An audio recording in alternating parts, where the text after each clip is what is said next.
कशमोर track पर train न चलने पर शहरी मायूस दिखाई दे रहे हैं। शहरों का कहना है कि पहले तो इसी ट्रैक पर 3 ट्रेनें गुजरा हुआ करती थी, जिनको मुख्तलिफ वक्तों पर बंद कर दी गई है। ट्रेन बंद होने से हमें सफर करने में दुश्वारी हो रही है। उस मौके पर शहरियों ने वश टीवी न्यूज से बातचीत करते हुए कहा है कि वरी महिरबानी अदा ही जेको आहे त कोरोना टाइम जेको आहे त ट्रेन हितां बंदि थी वियूं, जेके ॿ खां टे ट्रेनूं हलंदियूं। उनजे बाद विच में हुकूमत तरफ़ां जेको आहे त एक्शन वरितो वियो।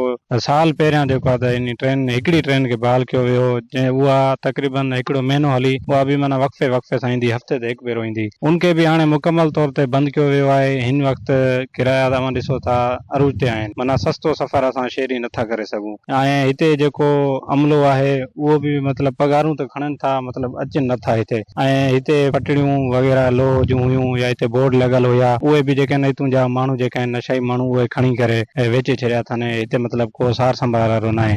बाक़ी हे क्वार्टर ठहियल आहिनि सरकारी रेलवे जे नाले ते, जंहिंमें हिन वक़्तु ऑफिसरनि जा क्वार्टर आहिनि, उते फहाशी हले थी।